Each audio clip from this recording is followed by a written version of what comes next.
Bismillahirrahmanirrahim. Assalamualaikum warahmatullahi wabarakatuh. Syukur kepada Ilahi kerana dengan izinnya dapat kita bersua kali ini di dalam satu forum ilmiah bagi membincangkan berkenaan salah satu isu yang berlaku di dalam bidang akidah pada masa kini. Sebelum itu, saya ingin mengadukan kehadiran tuan-puan pada majlis kita pada hari ini. Semoga kita semua akan memperoleh manfaat yang berguna daripada forum ini, insya-Allah. Sebelum ini, yang penonton lihat tadi merupakan gambaran atau berita tentang perkara yang kita bakal kupaskan pada hari ini. Tajuk forum kita pada hari ini berkisar mengenai isu dan cabaran akidah semasa yang berfokuskan kepada fahaman liberalisme dan pluralisme serta faktor penyebaran dan cara mengatasi fahaman liberalisme dan pluralisme.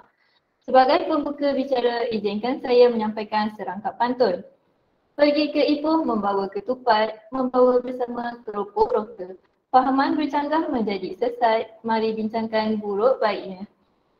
Tanpa melengahkan masa lagi, saya ingin memperkenalkan barisan panel yang akan membincangkan forum cabaran akidah semasa pada hari ini. Saya Zafira Nur dari MT22 selaku moderator pada hari ini ingin mengalu-alukan kehadiran dua orang panel kita yang sememangnya bijak dan peta dalam berbicara serta lantang melontarkan idea yang bernas bagi forum kita pada hari ini. Baiklah, ahli panel yang pertama, Saudari Arina Kristina dan Saudari Elisa Syahira yang akan membincangkan hujah mereka berkaitan dengan fahaman liberalisme dan pluralisme. Baiklah, sebelum kita pergi dengan lebih lanjut, izinkan saya menerangkan terlebih dahulu berkaitan tajuk forum kita pada hari ini. Seperti yang kita semua tahu, kita telah pun memasuki era globalisasi moden di mana pegangan agama dan akidah bagi seseorang umat Islam kian goyah dengan adanya penyebaran kabar angin tentang agama Islam yang membuatkan mereka berasa ragu-ragu akan kepercayaan mereka. Sebagai tamsilnya, fahaman liberalisme dan pluralisme yang kini tidak asing lagi dalam kalangan masyarakat kita. Jadi pada hari ini kita akan membincangkan sejauh manakah cabaran akidah semasa iaitu fahaman liberalisme dan pluralisme mempengaruhi masyarakat kita dan apakah faktor penyebaran fahaman ini dan cara mengatasi fahaman pluralisme dan liberalisme ini.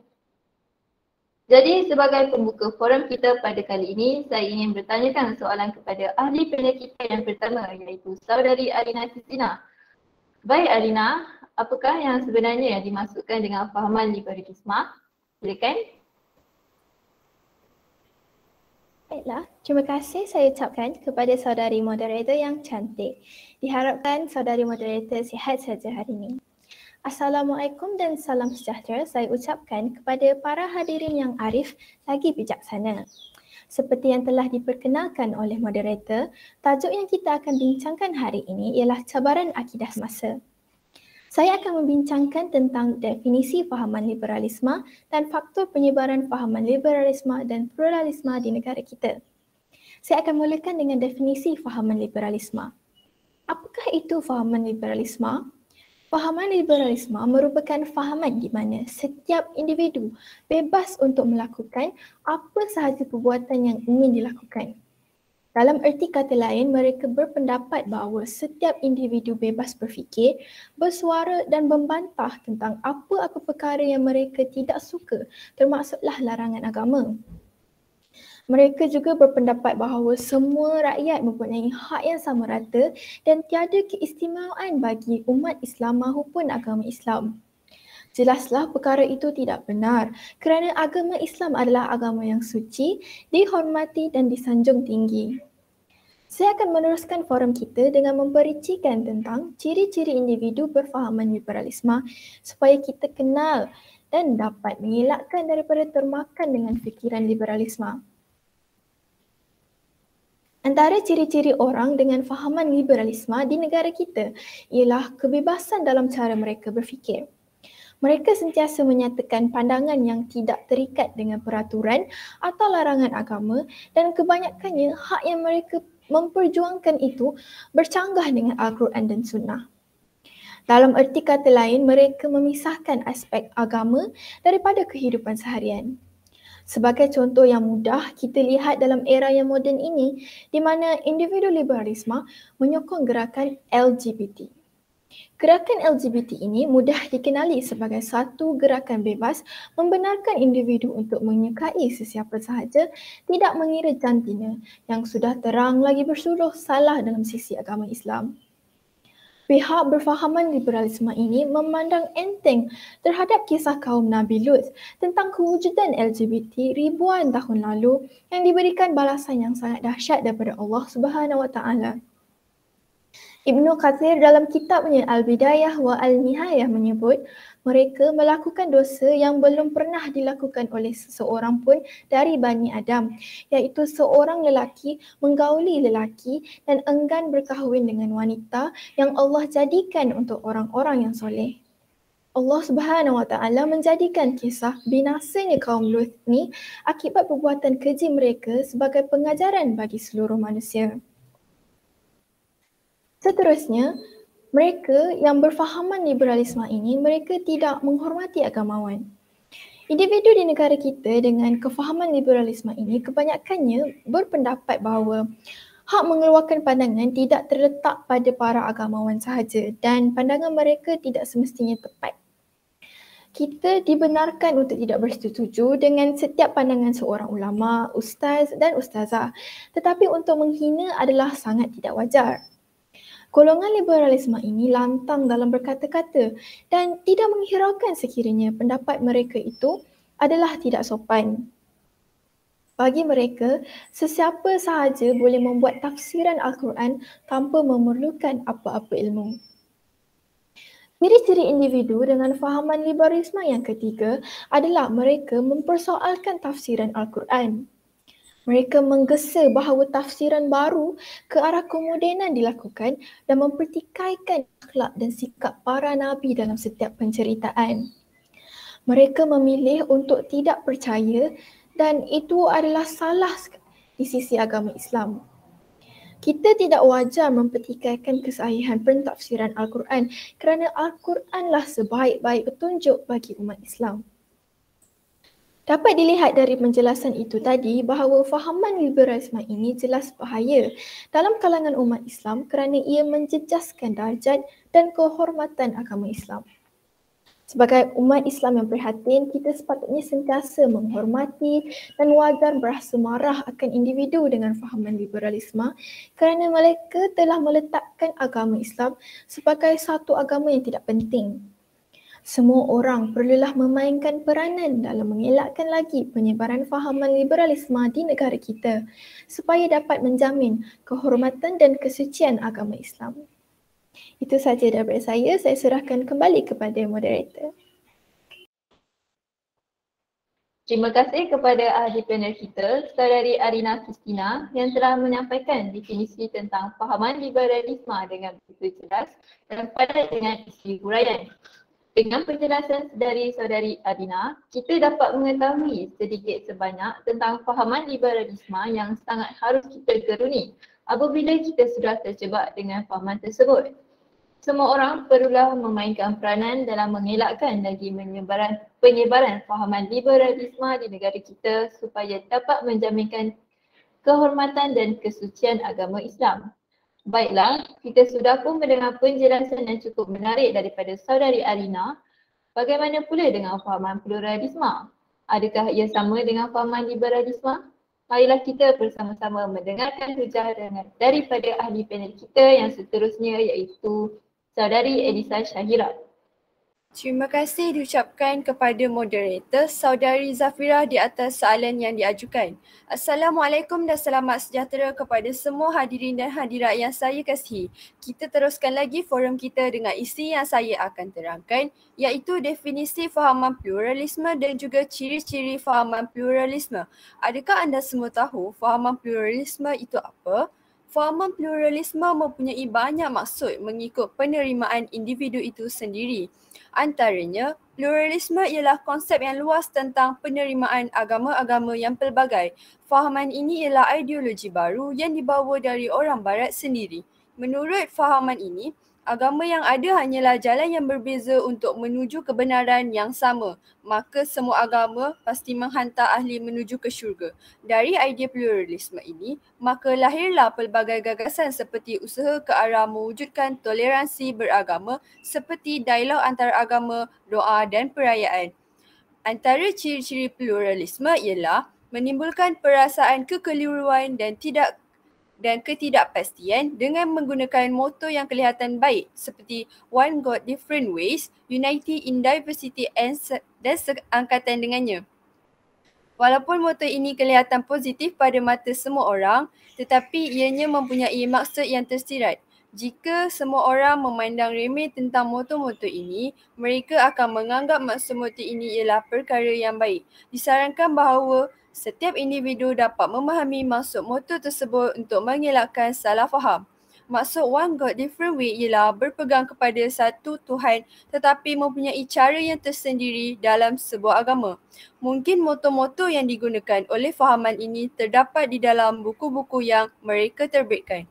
Fahaman pluralisme ini juga mempunyai satu gerakan yang terancang yang berlindung di bawah gerakan-gerakan seperti Global Ethics, Human Rights dan Interfaith Dialogue. Gerakan-gerakan ini pasti sering menyebarkan fahaman mereka yang bercanggah itu pada setiap individu yang mudah terpengaruh, terutama sekali kepada individu yang tidak mempunyai pegangan agama yang kuat atau ilmu agama yang mendalam. Apabila fahaman ini sudah berkembang, mereka akan tubuhkan lebih banyak gerakan-gerakan yang akan memesongkan akidah umat Islam.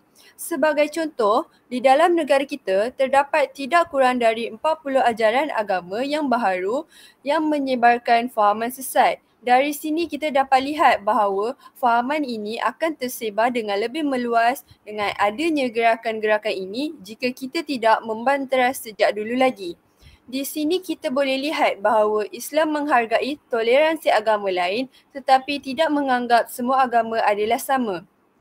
Dengan erti kata lain, Islam tidak menganggap bahawa Tuhan yang disembah oleh orang Islam adalah Tuhan yang disembah oleh agama lain. Hal ini kerana Allah adalah Tuhan sekalian alam yang kita sembah. Tiada Tuhan lain yang boleh disembah melainkan Allah yang satu. Jadi, kita setiap individu perlulah menjaga maruah dan agama masing-masing supaya dapat dielakkan dari terikut ajaran yang sesat seperti fahaman pluralisme ini. Sekian, itu saja daripada saya. Terima kasih kepada saudari Elisa Syahira yang juga melontarkan idea yang sungguh berfakta. Oleh itu, dapat saya simpulkan bahawa fahaman pluralisme ini merupakan fahaman dengan konsep fahaman yang luas dan pelbagai jika dibandingkan dengan fahaman liberalisme. Ciri-ciri pluralisme yang saudari Elisa jelaskan sebentar tadi iaitu tentang moto One of Different Ways, Unity in Diversity dan seangkatan dengannya, dengan mempunyai maksud yang tersirat sehinggakan ramai dalam kalangan masyarakat tersalah anggap dengan moto ini. Diharapkan bahawa kita semua dapat memahami maksud moto tersebut untuk mengelakkan salah faham. Seterusnya, jika sesuatu perkara itu berlaku, pasti ada pucuk pangkal ia berlaku. Begitu juga dengan fahaman-fahaman ini yang pasti ada punca ia berlaku. Pada pendapat anda, wahai ahli panel, ahli panel kita, saudari Arina, apakah faktor penyebaran fahaman liberalisme dan pluralisme? Baiklah. Bagi meneruskan sesi forum kita pada hari ini, saya akan mengatakan lebih lanjut tentang faktor penyebaran fahaman liberalisme dan pluralisme. Pada masa kini, perkara yang kita tidak dapat nafikan lagi ialah betapa mudahnya untuk mendapat informasi tentang apa-apa sekalipun daripada internet. Hampir kesemua individu tidak mengira umur pasti mempunyai sebuah gadget dalam tangan. Jadi apakah hubungan antara internet dengan penyebaran fahaman liberalisme dan pluralisme ini?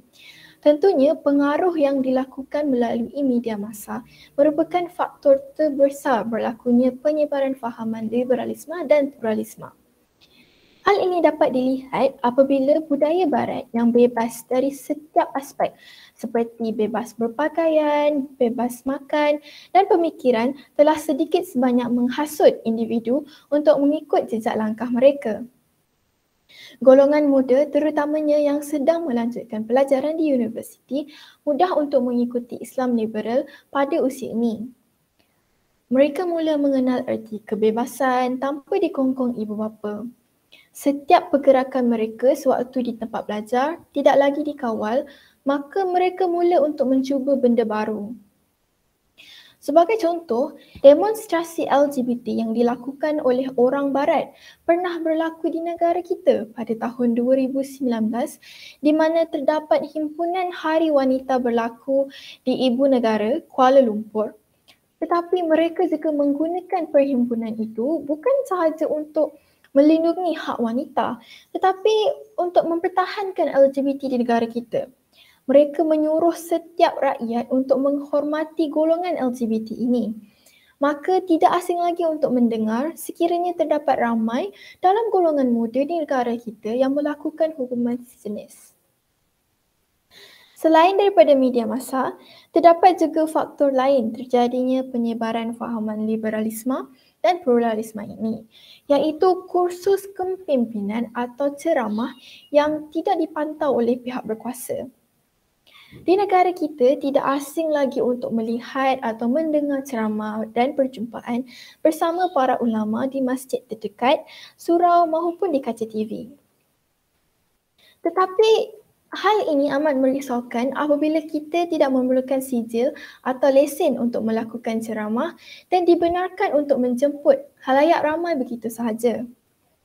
Masyarakat Melayu terutamanya sangat menitikberatkan gelaran ustaz atau ustazah dalam nama seseorang sehinggakan mereka tidak mengesyaki bahawa individu itu merupakan agamawan sebenar atau tidak.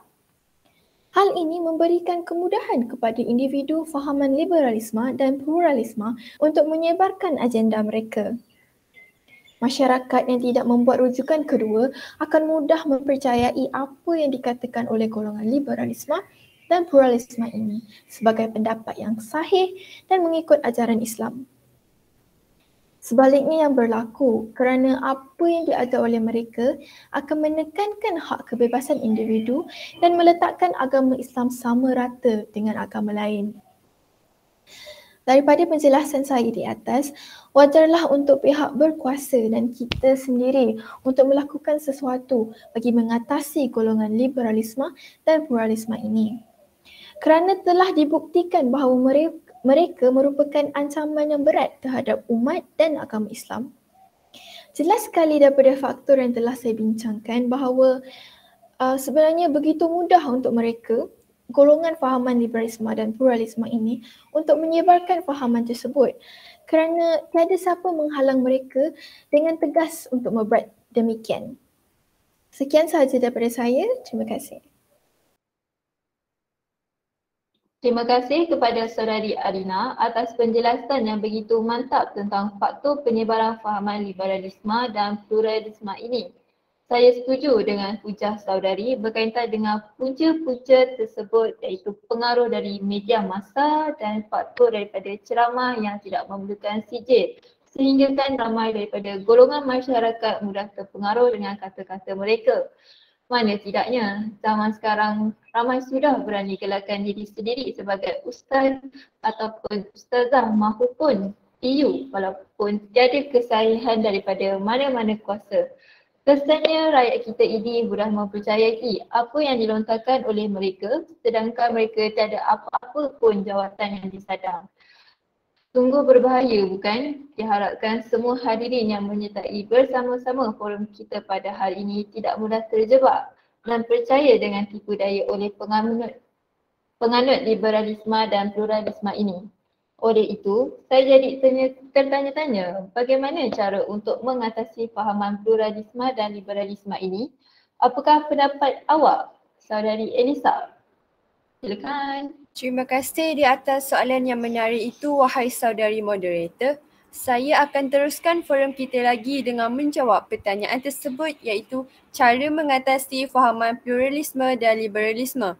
Antara cara yang boleh dilakukan ialah meletakkan Al-Quran dan As-Sunnah sebagai rujukan utama di dalam kehidupan. Dengan ini, kita dapat menjaga keimanan kita dari terpengaruh dengan fahaman yang bercanggah dengan akidah. Sebagai contoh, semasa kita membaca ayat, kita tidak memahami terjemahannya. Hal ini kerana isi yang terdapat dalam Al-Quran mudah difahami dan dapat menambah lagi pengetahuan tentang agama Islam dengan lebih mendalam. Bagi kanak-kanak, mereka boleh mengikuti kelas mengaji seawal umur 5 tahun untuk meningkatkan minat atau pegangan mereka di dalam agama Islam. Hal ini akan menjadi kebiasaan kepada mereka sehingga dewasa jika diajar untuk membaca Al-Quran sejak kecil lagi. Ibu bapa juga berperanan untuk menjaga pergerakan anak mereka dalam mengajar tentang agama Islam.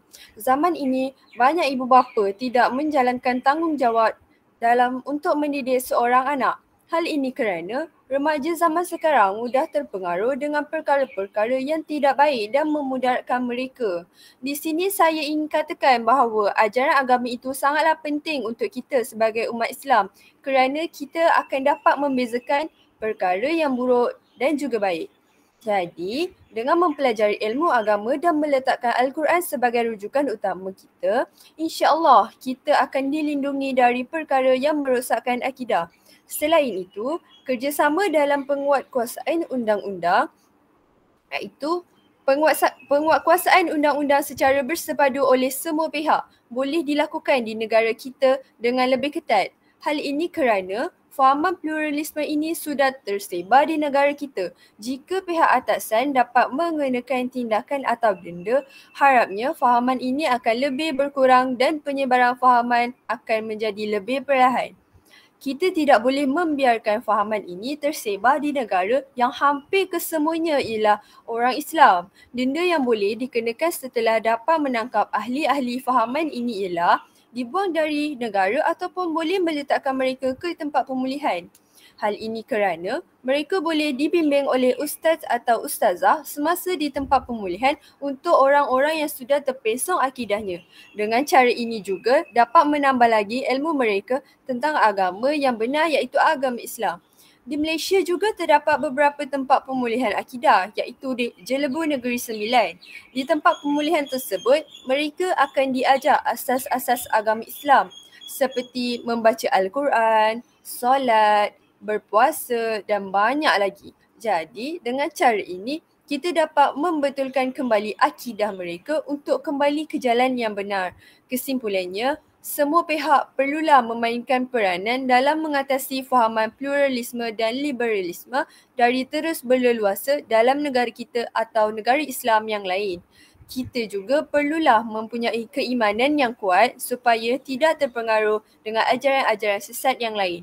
Pihak berkuasa juga perlulah memainkan peranan dengan memberi denda atau membina lebih banyak pusat pemulihan akidah bagi orang-orang yang sudah terpesong akidahnya.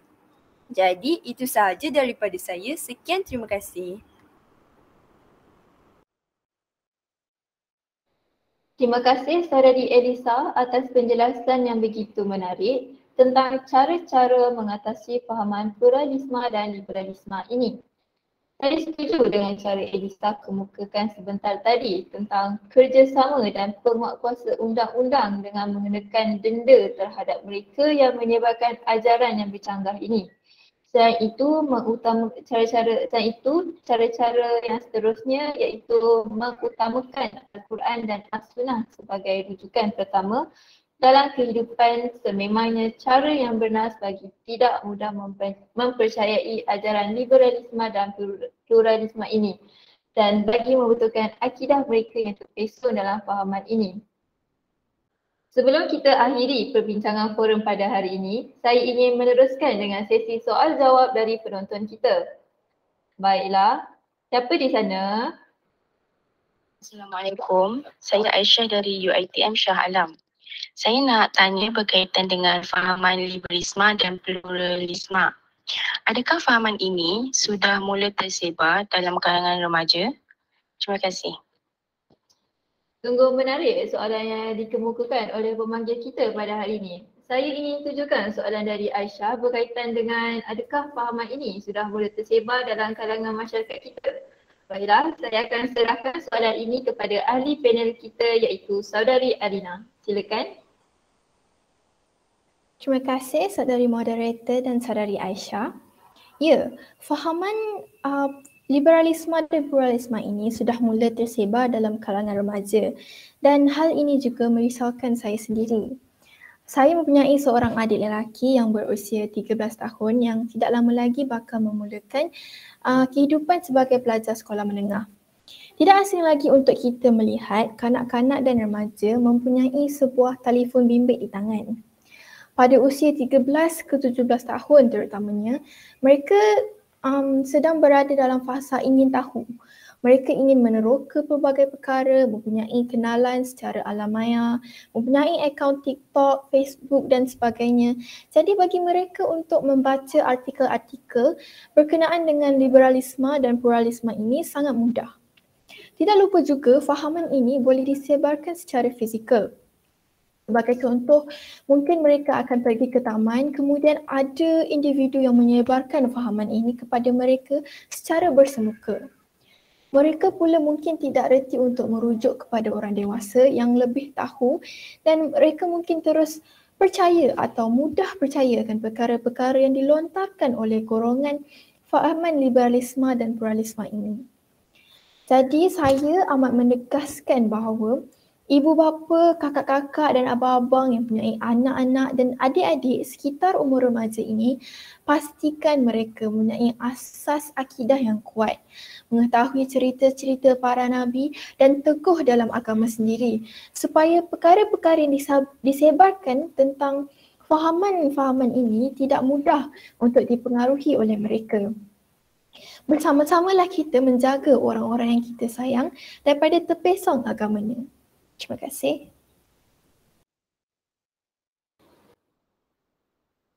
Terima kasih saudari Arina tentang penjelasan itu tadi. Ya, saya setuju dengan penjelasan yang saudari kemukakan bahawa fahaman ini sudah mula tersebar dalam kalangan remaja.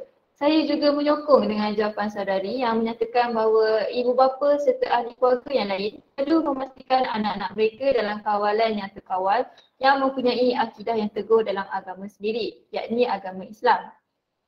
Baiklah, kita teruskan lagi sesi soal jawab ini dengan pemanggil kita seterusnya. Silakan. Siapa di sana? Assalamualaikum, saya Natasha, berasal dari Kelang Patang.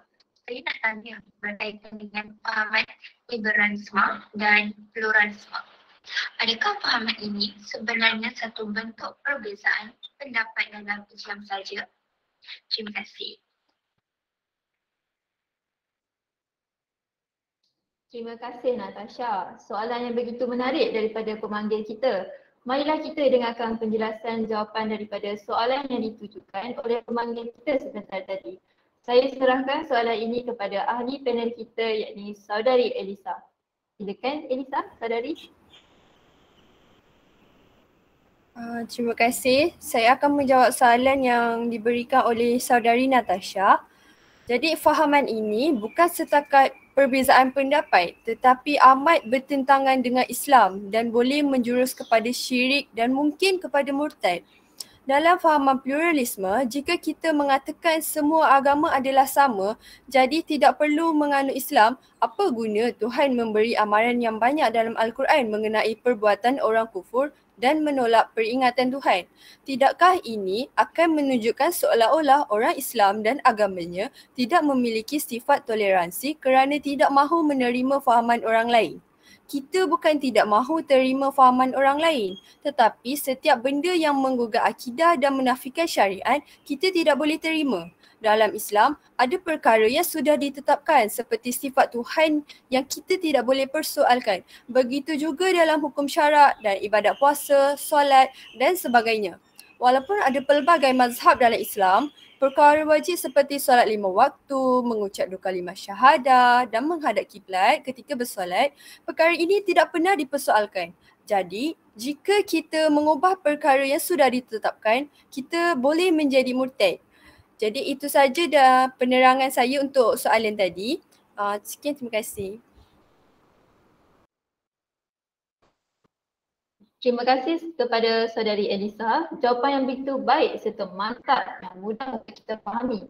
Saya bersetuju dengan jawapan saudari Elisa kemukakan bahawa walau dalam Islam terdapat pelbagai mazhab, perkara-perkara wajib seperti solat, dan mengucapkan kalimat syahadah dan sebagainya tidak pernah dipersoalkan.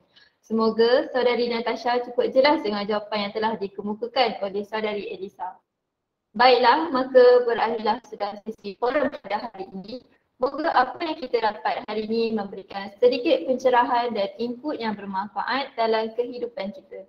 Nampaknya masa amat mencemburui kita, jadi sedikit rumusan yang dapat saya buat pada hari ini ialah fahaman liberalisme dan pluralisme ini hendaklah kita jauhi dalam kehidupan kita agar kita tidak terpesong jauh dalam agama yang benar, yakni agama Islam.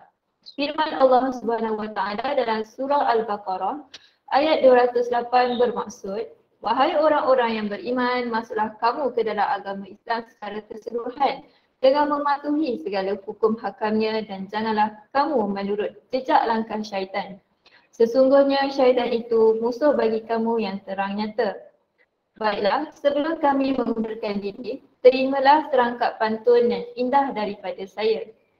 Tuailah padi antara masak, esok jangan layu-layuan. Intailah kami antara nampak, esok jangan rindu-rinduan. Salam hormat jika kita bertemu lagi. Akhir kata, orang putih, orang Pakistan. Terima kasih, syukran jazilan.